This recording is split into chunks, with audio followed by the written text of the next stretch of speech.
但係當嗰啲嘢嚟到，你有咁嘅能力咧，千祈唔好推，去學習、去了解、去認識。當你會學習、去了解嘅時候咧，可能調翻轉有好多機會會揾你嘅。就受惠機構固然係好開心啦嚇，但係原來捐贈者仲開心，可以了卻心事。原來你離開呢個世界，仲可以將你一啲信念係延續落去嘅。我哋已經有成20幾億嘅 commitment。崇基人傾下偈，而家以前搞乜鬼？有 Bosco， 有 Bobo， 有 Karen。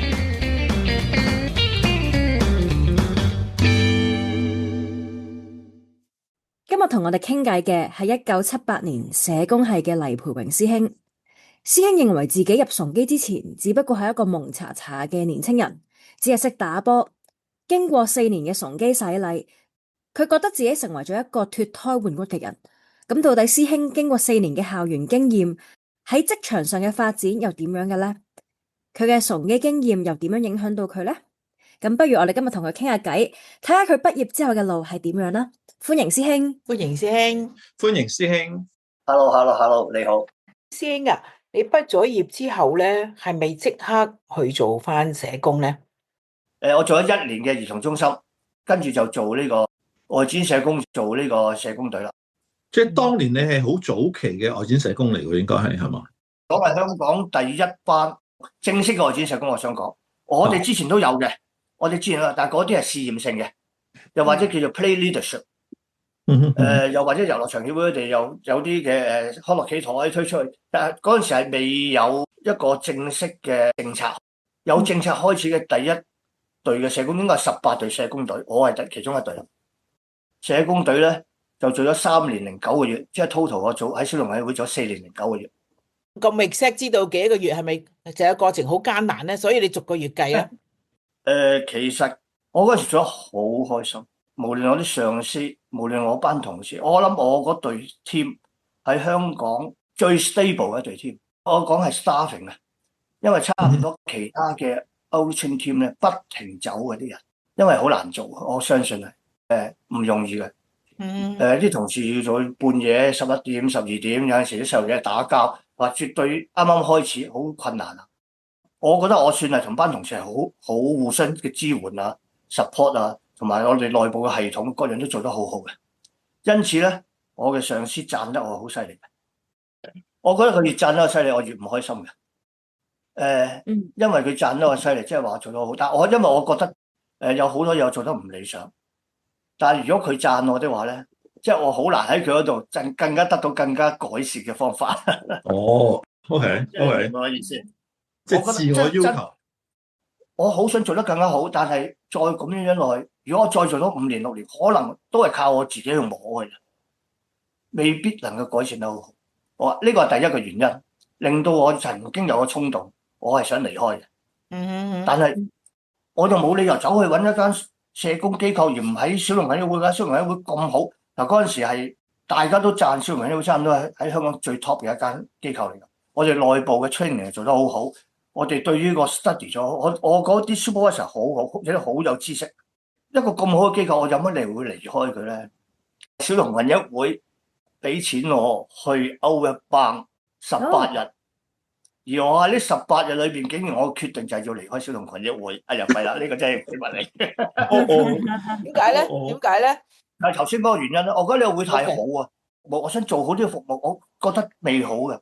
咁但係雖然我話決定想離開，但係唔係話離開就離開。點知突然間有個機會出嚟，我實在太中意體育運動。當年就係市政局200週年紀念，成立咗一個新嘅特別團隊。呢個團隊專係負責香港一啲大型嘅國際體育運動。紅磡體育館都係嗰1年開幕，佢要請6個 contract staff 去推動體育運動。我竟然就放棄咗呢個金飯碗，個個都話我揸住個金飯碗啊！竟然你走咗就去做一個 contract 嘅工作，我就去咗市政局做一個 contract 嘅同事。點解會係4年9個月咧？因為有一個好好嘅同事走嚟同我講：黎培榮，你捱多3個月啦！你捱多3個月咧，你個 provident fund 可以攞翻自己50%。哦，你冇攞到？我係斗零都冇攞。所以我咁記得，可能都係年青人啦。其實我嗰陣時已經結咗婚添，我太太好支持我。師兄，你之前同我哋講過咧，你由細至大咧都非常之投入籃球啊，或者其他嘅運動，而且喺學校嘅運動場上咧，亦都得獎無數嘅。咁呢個轉變咧，其實就好似回應翻你自己內心嘅初心喎，亦都係你嘅好大嘅興趣，好大嘅 passion，可唔可以咁講啊？對我嚟講好吸引啦。我係一個太中意體育運動啦，可以咁。而家叫康文署，但係當年就係市政局做嘅。紅磡體育館開幕禮，我有份幫手。香港第一個嘅國際男子籃球錦標賽，我負責。因為我一份工作，令到我咧有機會喺伊利沙伯體育館去做香港第一次嘅武術表演。咁我係同呢個武術總會合作，有5-6個項目係我負責咧，對我嚟講好吸引啦。咁但係我學嘅嘢係非常非常多，我可以咁講，呢一年學嘅嘢不生受用。我只係做1年嘅啫，嗰個 project。佢係請1年 contract 啊嘛。跟住嗰年後你又點咧，師兄？係啦，冇錯啦。我老婆話你做1年之後你冇工做咯。咁我嗰時覺得我一定會有工做嘅。我覺得呢個世界只要你勤力咧，你肯做嘢，我覺得香港唔會餓死你。我係純粹諗呢樣嘅，我冇諗到一定係咪做翻社工或者做乜嘢嘢。咁有得繼續，佢 renew 個 contract 咪繼續咯，唔 renew 我咪揾嘢做咯。我嗰年我係發晒癲，總之我好開心，我學嘅好多好多，而我亦都 manage 得非常之好，所以佢哋係 renew。不過我唔做，我冇做嘢，咁我就翻去社工，去咗陳慶做。陳慶係陳慶社會服務中心係嘛？冇錯，喺陳慶做咗9個月，天意啊，我就嘣一聲去咗青年協會做咗 supervisor， 升咗級添。因為我做過咁大型嘅體育運動咧，我對於搞大型嘅所謂你話青年活動，我絕對冇問題。由社福界轉去搞個體育盛事啦，然後再翻去社福界，你覺得嗰年喺政府，你覺得最大嘅收穫係乜嘢咧？係喺政府嗰1年咧係好複雜，但係政府入邊亦都有好多嘢咧係好值得去學習，就學點樣去 manage 人事出嚟做嘅時候咧。譬如我喺青業，我好開心去做得，好多同事都咁講。當某啲職員有問題咧，個機構就會將嗰個職員調嚟我嗰度。哦，等你搞，因為佢嗱調嚟我度唔代表叫我殺佢喎，我會有方法，我會令到大家會做得開心，同埋發揮到佢嘅功能，絕大部分都係做得到。咁所以我喺青業嗰段時間，我都幾受歡迎。師兄啊，我知道咧，你以前喺崇基讀書咧都相當之活躍嘅。咁你覺得喺學校學到嘅嘢，同你畢咗業之後咧，嗰個關係大唔大咧？如果你真係對我未來做嘢，當然係我最後嗰2年讀社工啦。之前嗰2年咧，我讀公管，就對於我行政嗰個嘅能力咧係好大改善。如果你係做服務咧，就一定係後尾我讀咗社工嗰2年啦。當然係非常之重要啦，對我嘅影響。讀社工咧，令到我真係認識到點樣對人嗰種態度啊。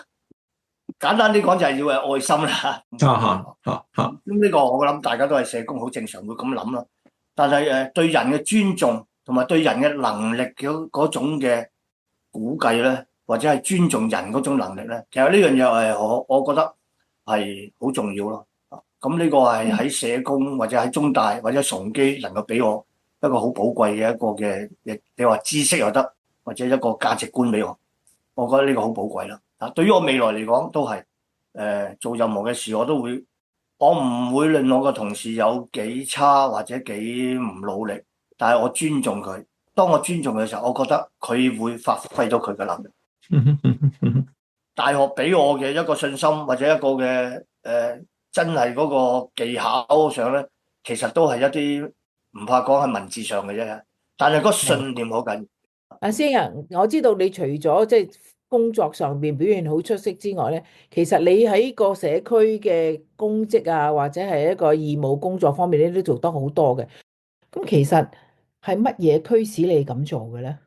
或者喺我嚟講啦嚇，我好少係 plan to do something， 但係當我啲嘢嚟到，你有咁嘅能力咧，千祈唔好推。亦都因此，我有個最壞嘅情況就係我唔識 say no 啦，可能咁講，所以我變咗做咁多嘢。最初係點樣開始嘅咧？我頭先話我喺市政局做，體育運動。我有同時間我係喺出邊義務教波，甚至我係帶隊。香港籃球總會我曾經係佢副會長。香港嘅甲一隊咧係有8隊嘅，我曾經控制2隊。哇！全部都義務嘅大學。人哋啲隊咧就有波糧有錢，我咧就識得我嗰啲人咧就要係貼錢嚟教波。我哋會長期 book 晒啲場，自己俾晒錢，任何人都可以嚟打波。但係總之佢入到嚟就要尊重個球場，尊重個教練。你係爛仔我都歡迎，冇問題，你可以照嚟打。不過你哋都就唔好講粗口。我哋咧係訓練咗好多好好嘅球員，咁而甚至係香港隊一半都係我試過，因此後尾咧帶住半隊香港隊同啲外展細路仔打波，係對社工好大幫助。如果細路仔會覺得哇，點解呢個社工可以帶到啲即係咁叻嘅人同我一齊打波咧？第二，同警察打波，如果你願意，你唔好理自己係曾經犯過咩事，其實大家都係人啊，互相嘅尊重一樣可以受到人哋嘅尊重。最重要你係咪自己尊重你自己？好早已經係體育嗰方面做好多服務，到今日我都仍然幫緊好多人。因為而家我正式係退休，但係咧我都幫緊盲人做體育運動。我啲盲人係搞體育運動咧，唔係跑步咁簡單。我哋打高爾夫球，我哋打保齡球，我哋掟飛鏢，我哋玩空手道。飛鏢得盲人飛鏢，冇錯，哇冇問題嘅。你用感覺都掟得到嘅，做得到。如果我係去做服務咧，其實就咁啱，我有興趣，而嗰啲事情發生，我就嘗試做。咁而因為我中意運動咧，我其實第一個體育總會咧，我係 founding member， 亦都係推動得好好嘅，就係中國香港體適能總會。呢個總會咧，其實對香港嘅影響非常大。師兄，你提到嘅係中國香港體適能總會係嘛？冇錯，總會咧係聯繫香港所有嘅大學嘅體育系咧一齊去發展嘅。開始即係對於健康嘅重視啊，咩叫 wellness 都係我哋提出嚟。我係1986年已經開始幫手，亦都因為我頭先有幸做咗呢個市政局做呢個體育運動，而開始識咗一班體育界嘅人，開始識咗一班即係喺大學嘅人。而因此我哋想推動體育唔係為咗勝負，最後係為你健康，好緊要。其他嘅服務咧都係我唔知咧自然發生。營社總會我係好 proud of 嘅，就將香港所有營地，無論係 YMCA、YWCA、小童群益會、明愛、女青，全部我哋走埋成為一個總會。而呢個總會咧，就令到大家唔會互相爭，不特止又互相係支持、互相係合作。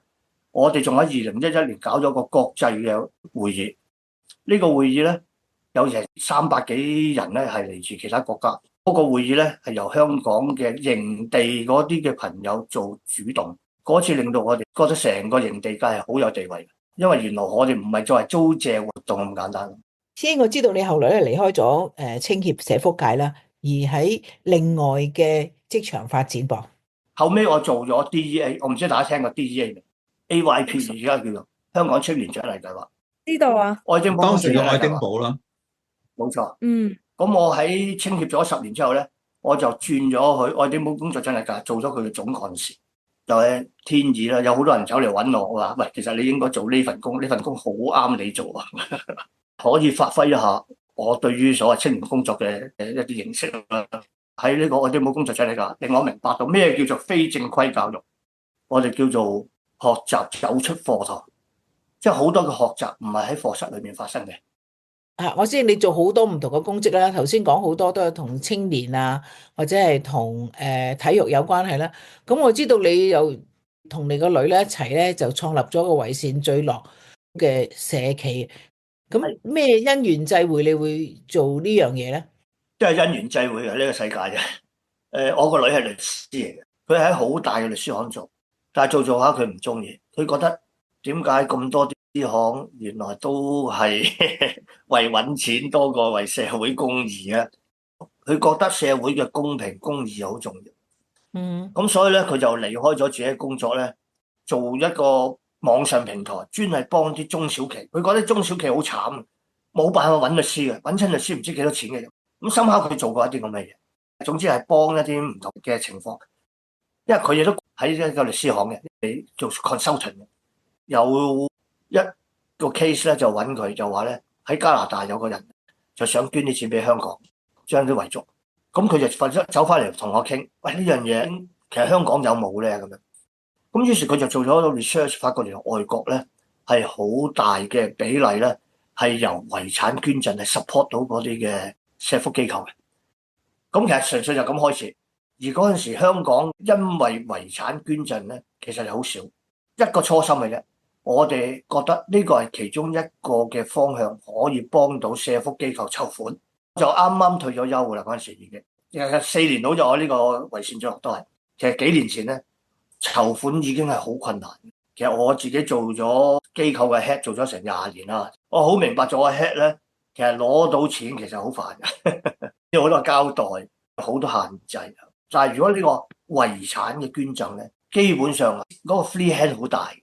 其實純粹由咁樣開始，咁我哋又希望能夠有個機會幫到下啲機構，咁所以就成立咗呢個社企，叫做遺善聚落，係好細嘅開始嘅。點知個發展好快，我哋試過聯絡一啲機構，有啲機構一聽到即係話，哎呀真係好啦，你早啲嚟揾我哋。就似啲國際機構喺其他國家咧，就成日都問香港嗰啲國際機構，點解你哋冇遺產捐贈嘅咧？遺產捐贈呢樣嘢咧，其實對於呢啲機構嚟講咧係好矛盾嘅。第一，如果有人嚟話想捐遺產俾我哋，咁佢就會問我哋點做噶。咁我哋唔係律師，我哋點知點做啊？咪叫佢揾律師咯。咁跟住佢會問我，你揾邊個律師啊？第一，佢如果 recommend 律師俾佢咧，又驚住知邊一個好啦。第二就係原來叫佢捐翻錢俾自己個機構，有 conflict of interest 呢個問題。咁所以咧，如果我呢個組織出現咗咧，我哋幫佢去組織去處理，咁對於呢個機構嚟講就會舒服好多啦。佢乜嘢都唔使做。佢背後嘅理念又係點樣嘅咧？其實遺囑喺今日嘅世界咧，應該等於一個財政計劃嚟嘅，冇咩特別嘅。只不過當你離開呢個世界嘅時候咧，你作為一啲遺產，你點處理？我哋就可以揾律師同你正式做一份即係好清晰嘅遺囑，係完全係 tailor-made 俾每一個人。但係點解可以免費咧？就係話你要喺遺囑裏邊起碼要捐贈一個數額，係俾一個你自己中意嘅福利團體 charity bodies， 未必一定要社福界。佢話捐俾呢個 church 啊，佢話捐俾一啲愛貓愛狗嘅動物嘅組織啊，其實都冇所謂。總之佢亦都攞 Section 88嘅，我哋就會幫佢做。個條件就係佢要捐贈呢樣嘢。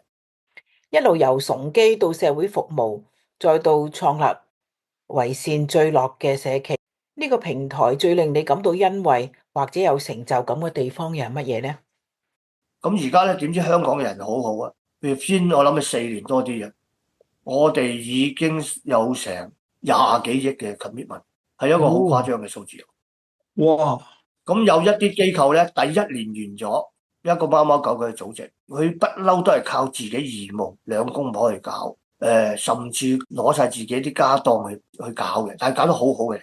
我哋自己知多咗好多呢啲組織，好多人去幫佢手，但係佢都係冇錢嘅，佢哋靠自己好低嘅能力去做。我一年我同你籌咗5000幾萬，嗰5000幾萬當然唔係今日即刻到啦，但係你又要想像下每年增加嘅。咁個數額可以係好大，就受惠機構固然係好開心啦嚇，但係原來捐贈者仲開心。個捐贈者會覺得第一我可以了卻心事，更加重要嘅，我哋成日強調一樣嘢就係，原來你離開呢個世界，仲可以將你一啲信念係延續落去嘅喎，或者你原來可以做少少嘢幫到呢個世界。等於你成日問我咩貢獻，我唔完全唔會講呢啲貢獻。不過有少少嘢做到，我已經覺得好美麗。每一個人佢能夠做少少嘅事，佢原來我可以捐到1萬蚊，捐1000蚊、5000蚊，同嗰啲捐1000萬一樣咁有意義。我哋一樣係揾咁嘅律師同佢做。咁於是佢會覺得好開心。好多人佢可能冇仔冇女咧，佢剩翻可能一間屋，可能有啲資產，佢點算咧？原來可以捐到出嚟嘅喎，佢會好開心㗎。甚至有啲佢可能有仔有女，佢覺得 OK 啊，我唔使俾晒100% 佢哋啊，係咪？我留翻10% 嚟捐都好啊。咁所以咧，估計唔到嗰個數字飆升得好犀利。佢上嚟嘅時候，我哋會同佢準備晒一切嘢，我哋有律師嚟傾過晒，而我哋就先請佢上嚟，我哋寫最後咧，或者去律師行咧就簽完之後咧，我哋就會俾翻一張感謝狀俾佢嘅，因為佢真係做緊善事。我哋都會邀請佢係影相同埋寫啲心聲，絕大部分人都願意做呢樣嘢，因為佢哋話我想其他人知道呢件事好值得去做。咁所以咧，成件事就開展得好快。咁而家我哋有成60幾個機構長期同我哋合作緊，受惠過我哋嘅機構係至150間咁上下。而家呢個為善聚樂呢個組織係即係唔係你同你個女咁簡單啊？可能有多啲同事啊，有寫字樓啊咁樣咯，係咪咁啊？而家已經去到。我哋第一日咧就諗住2個搞掂，點知後尾我哋自己請咗1個 clerk 去幫手啦。但係唔掂啊，越嚟越多人嚟揾我哋。我哋嘅做法就係咧，所有社福機構咧，如果同我哋合作咧，佢係完全乜嘢都唔使做嘅。我哋係聖誕老人咁滯。我真係做咗好多年師，我好明白。如果你認為呢件事好有益嚟嘅，介紹俾我，而我呢個 CEO 就要揾個職員，仲要去做宣傳，仲要去做畫海報，仲要去做聯絡。喂，我原先嘅工作點算啊？理論上就係我原先嘅工作已經掹得好行，喺 NGO 一定係。我哋同你做晒一切嘅聯絡，有人有問題打電話俾我哋嘅，我同你做法律嘅解答。佢有咩問題直接聯絡我哋。作為一個機構咧，唯一應該要做嘅，當你收到一個人話會捐遺產俾你嘅時候，我哋希望你係多謝佢得啦，同佢保持聯絡得啦，咁就會好開心嘅一件事。崇基都係我哋其中一個合作機構，即係話如果有校友佢係覺得想幫下師弟師妹，或者對於崇基有幫助啊，佢可以係喺為善聚樂個網站，其實崇基個網站都有嘅，應該個額可大可小，冇乜所謂。我哋有一個門檻嘅，當佢做遺囑嗰秒鐘咧，佢要先捐5000蚊 cash， 然後到佢離開嗰一日咧，遺囑裏邊咧寫明會有起碼有5000蚊捐出嚟，即係 total 1萬。門檻好低嘅，因為你如果出面揾一個律師去做一份嘅遺囑咧，比較正規啲嘅遺囑咧，5、6千蚊坐底嘅呢個。咁啊，阿師兄想問下，咁而家個為善聚樂係嗰個行政費用又點樣咧？我想講咧，開始嘅時間就自己搞掂晒嘅，咁開始越嚟越多嘅時候，我哋負荷唔到咁多，但係我哋又唔想唔做，咁我哋開始揾funding，咁其實咧就有幾個funding咧，好快又先好幫我哋手，利希慎係非常之好，係幫咗我哋好大忙，咁另外仲有2、3個funding咧係幫緊我哋嘅，咁所以先至可以運作到。而家我哋咧有3個律師咧係義務律師，就係喺寫字樓咧係聽電話同埋同嗰啲做遺囑嘅人咧係聯絡嘅，而亦都有幾間律師行咧係義務幫我哋手，好大嘅律師行嚟，佢哋都覺得可以叫咗自己嘅律師去幫下手，因為亦都係當緊種社會服務咯。但係你中間好多 coordination 嘅，係，我哋要其實都唔簡單成件事，好唔簡單嘅。而家我哋個運作就咁樣樣。換句話講，啲人捐嘅錢其實冇去到你哋機構，完全係去到受惠機構度咯，係嘛？冇嘅，佢所有嘅錢都係俾佢自己想俾嘅機構。非常之有意思啊！呢個社企真係好有意思啊！師兄，咁回望翻你一路由崇基出嚟社會服務，做過唔同嘅崗位，去到你嘅年再創立呢個社企，你覺得你嘅職涯或者你嘅人生有冇啲乜嘢嘅信念係一直去貫穿住你嘅行動㗎？我仍然講嗰句啦，第一就係有機會嘅，其實大家應該盡量去嘗試嘅。第二，我係比較算係願意 open 出嚟嘅，有咩活動你都願意去學習、去了解、去認識。當你會學習、去了解嘅時候咧，可能調翻轉有好多機會會揾你嘅。到即係揾你嘅時候，你就真係，如果你覺得你嘅時間係可以嘅咧，咁我覺得就應該要盡量去嘗試啊。有陣時覺得可惜啊，有啲朋友佢好有能力，但係佢話我都係想輕鬆啲啦。咁固然我都要尊重每一個人嘅決定嘅嚇，但係有陣時對於個社會可能就可惜嗰啲，做得到嘅唔好嘥咗佢啦，盡力去做嘅。All the way 我都係有機會，我覺得唔好推卻嗰個機會。人哋揾得你一定係覺得你係幫得到手啦嚇，主動啲、積極啲，能夠做得到嘅，盡量去做咯。我覺得。冇乜特別嘢，我真係好普通嘅一個人。咁啊，師兄頭先講個理念咧，會唔會係就係你入崇基嗰幾年所處嘅環境啊、見到嘅人啊嘅事咧，係孕育咗你呢個價值觀出嚟咧？絕對係喺當時嚟講，我睇到嘅嘢就係哇！第一校園好靚啊嚇，真係好吸引咯。但係第二咧就係呢個校園裏面有好多好叻嘅人，而第三就係呢啲好叻嘅人咧，佢哋亦都好願意即係將自己嗰個嘅你話能力又得，或者將自己所認識嘅嘢咧係同大家分享嘅，好 warm 喺崇基係好 warm 嘅，我覺得。尤其是對於我呢個咁，我頭先講我開始就係一個真係蒙查查嘅細路仔嚟嘅咧，變咗係對我好大嘅提升，好大嘅進步。我諗我自從咁樣，我唔會對一啲人係話啊呢個人咁冇能力啊，我會睇低佢，我絕對唔會咁樣樣。因為以前我就係一個好冇能力嘅人，但係可以變成好有能力嘅人。咁點解我能夠咁做咗？都係你可以話多得崇基裏邊好多好好嘅老師，佢哋教誨我又得，你話佢哋係影響我又得。咁同埋佢哋嗰種積極啊，好熱心嘅態度啊，咁對我嚟講係好正面，好正面。咁係建立咗我呢種嘅態度啊，我相信。所以師兄嚴格嚟講，你唔係退咗休喎，你係翻工冇收錢啫喎。其實呢排都而家一路我都仲係好忙㗎，係真㗎，係咯，係咯，係真係係咯，係咯。係啊！我哋係冇良知嘅，我哋冇良知，嗰個良知唔係嗰個良知，係冇出糧。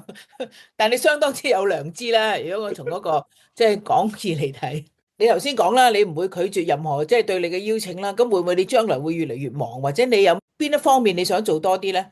會唔會越嚟越忙？我唔敢講，睇自己嘅能力嘅啫，時間係自己安排。如果你真係時間做唔到咧，我寧願你唔好做咯。真係要話俾人聽唔好做，因為可能我做 CEO 咧，我接觸好多機構嘅高層，尤其是 board member，其實佢冇時間或者佢冇興趣，不過佢好中意嗰個名啊嘛。我試過有一次喺一班好高層嘅人面前，我同佢哋講，我話如果你哋最大嘅貢獻就係，如果你冇時間，請你放低你個工作，俾其他人去做，因為你喺度咧等住咧，仲慘啊！成件事係去唔到嘅，個機構係發展唔到啊。難聽啲就霸住啦，所以真係最大嘅貢獻就係你願意放低。唔怕講，我亦都係好肯放低。所以你聽話，我會唔會好忙好忙咧？因為我適當時間我會放低一啲嘢，俾一啲可能有啲人應該更加適合嘅俾佢做咯。我覺得都要自己要判斷啦。不過其實到我今日嘅時間咧，我會願意花多啲時間去支持我個女嗰度啦。因為為善最樂係好複雜，政策上有好多不停發生咧，係要討論要處理。第二咧就係我會願意花多啲時間，應該花翻多啲時間俾我自己太太嘅。嗯，佢已經對我太好啦，以前咁，所以你話我會唔會越嚟越忙咧？但忙得有價值嘅啊！一直聽阿師兄你分享咧，亦都好感受到咧，師兄你一直都係用一個赤子之心面對唔同嘅需要啊，或者唔同機會去回應，幾時係接受挑戰，幾時係應該退落嚟，其實中間都好多唔同嘅拿捏。哦，多謝你啊，師兄。多謝師兄嘅分享。多謝師兄。唔好講啊，唔好講，係多謝師兄講好多嘢。